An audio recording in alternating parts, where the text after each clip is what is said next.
நண்பர்கள் அனைவருக்கும் என் அன்பும் வணக்கமும். இந்த ஞாயிற்றுக்கிழமை ஈவினிங் டைம் நான் என்னோடய ஃப்ரெண்டு வீட்டுக்கு போயிருந்தேங்க. அவள் ஒரு தமிழ் ஆசிரியர்.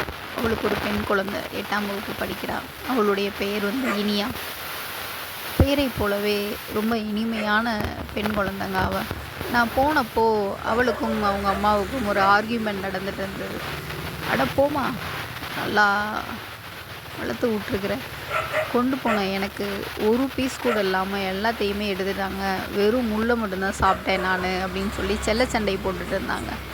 அப்போது என்னன்னு கேட்டப்போ, அவள் காலையில் மீன் கொண்டு போயிருக்கிறா, அதை திறக்கவும் எல்லா பிள்ளைங்களுமே எடுத்துருக்குறாங்க. ஆனால் என்னென்னா அவளுக்கு கொஞ்சமாச்சும் வைக்கணும்னு இல்லாமல் எல்லாத்தையுமே சாப்பிட்டுட்டாங்க. ஏன்னா இவள் சொல்லி வளர்த்துருக்குறா, கொடுத்து சாப்பிடணும் அப்படிங்கிறதுனால. அதனால் அவங்க அம்மா கூட செல்ல சண்டை போட்டுட்டு இருந்தாங்க. அப்போது அவள் தன்னுடைய பாப்பாட்ட பேச ஆரம்பித்தா.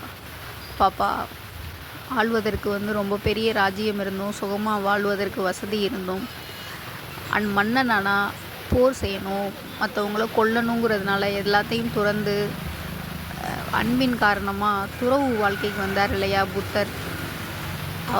அதோடு நிப்பாட்டிடல பாப்பா. அவரோட பிள்ளையும் ஆசி வாங்க வந்தப்போ அவனுக்கும் பிச்சை பாத்திரத்தை கையில் கொடுத்து தீட்சை கொடுத்து அவனையும் கூட்டிகிட்டு போனார் இல்லையா. அதுதான் பாப்பா பேரன்பு. அதனால தான் அவரை இன்னும் நாம் தெய்வமாக வழிபாடு செஞ்சிட்ருக்குறோம். தன்னோட அரண்மனை மாடத்துக்கு ஒரு புறா பறந்து வந்தது. அடைக்கலமாக என்னன்னு பார்த்தப்போ அந்த புறாவை இரையாக சாப்பிட்றதுக்காக ஒரு பருந்து துரத்தி வந்தது. அப்போது அடைக்கலம் கொடுத்துட்டான் அந்த மன்னன். இப்போ பருந்து நீதி கேட்டது. நீ புறாவை காப்பாற்றுற, ஆனால் அது என்னுடைய உணவு, அது இயற்கையினுடைய நியதி, அதை நீ தடுக்கிற, அப்போது எனக்கு என்ன நியாயம் பண்ணுற அப்படின்னு சொல்லி கேட்டதான். அப்போது பக்கத்தில் இருந்தவங்கெல்லாம் அந்த பருந்துக்கு ஏதோ ஒரு ஆடோ கோழியோ அதனுடைய ஊனை கொடுக்கலாம் அப்படின்னு சொல்லியிருக்கிறாங்க. ஆனால் அந்த மன்னன் யோசிச்சானா, ரெண்டையுமே நான் நியாயம் பண்ணணும், ஆனால் அதுக்காக இன்னொரு உயிரை கொன்னாலுமே அது பாவம்தான். அதனால் அந்த பருந்துக்கு புறாவினுடைய எடைக்கு நிகராக என்னோடய தொடைக்கறியை நான் அருந்து சாப்பிட கொடுக்குறேன்னு சொல்லி கொடுத்தானா பாப்பா. உனக்கு வந்திருக்குமே தமிழில் சிபி சக்கரவர்த்தி, அவன் எவ்வளவு பேரன்பு கொண்டவன் பார்த்தியா. அதனால தான் அவனை இன்னும் நாம் படிச்சுக்கிட்டு இருக்கிறோம், பேசிக்கிட்டு இருக்கிறோம். தேரில் போயிட்டு இருந்தப்போ ஒரு முல்லை கொடி படறதுக்கு எதுவுமே இல்லாமல் தத்தளிஞ்சிக்கிட்டு இருந்ததான் பாப்பா. எல்லாரையும் மாதிரி ஒரு குச்சியை எடுத்து நட்டு வச்சுட்டு வந்திருந்தான்னா அவனை மறந்துருப்போம். ஆனால் தன்னோட தேரையே முல்லை கொடி படருவதற்காக கொடுத்துட்டு இறங்கி நடந்து வந்தானா பாப்பா. அதனால தான் அவனை முல்லைக்கு தேர் தந்த பாரின்னு சொல்லி கடையேழு வள்ளல்களில் ஒருத்தனா இன்னும் பேசிக்கிட்டு இருக்கிறோம். தன்னுடைய அரண்மனையில் நீதி கேட்பதற்கான மணியை அடிச்சிட்டான் ஒரு பசு. என்னன்னு விசாரித்தானா அந்த அரசன்.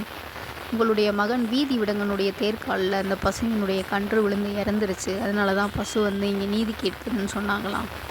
அப்போது அவன் நினச்சிருந்தான்னா வேறு ஒரு கன்றுக்குட்டியை அதுக்கு கொடுத்துருக்கலாம், அல்லது அதை நல்லா கவனிச்சிருக்கலாம். ஆனால் அதெல்லாம் அவனுக்கு ஒப்பலை.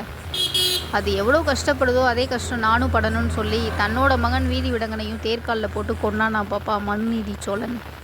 அதனால தான் பாப்பா அவனையும் இன்னும் பேசிக்கிட்டு இருக்கிறோம். அவ்வளோ எதுக்கு நீ படிக்கிறையே பாரதியார் பாட்டு 19ஆம் நூற்றாண்டில். அவன் நினச்சிருந்தா எட்டயபுர அரண்மனையில் மன்னனோட ரொம்ப சுகபோகமாக இருந்திருக்கலாம். ஆனால் அது எதுவுமே இல்லாமல் தேசத்தின் மீது கொண்ட காதலால் பேரன்புனால் நம்ம இப்போல்லாம் பேசிக்கிட்டு இருக்கோமே, நமக்காகவும் போராடி எதுவுமே அனுபவிக்காமல் இறந்தான்ல.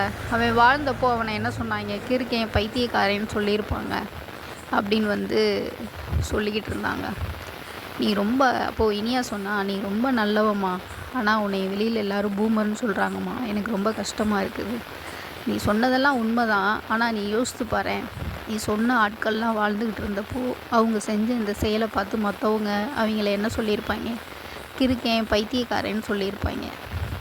ஆனால் அதுவும் உண்மைதான். அதனால தான் அவங்கள இன்னும் நம்ம நினைவில் வச்சுருக்குறோம்.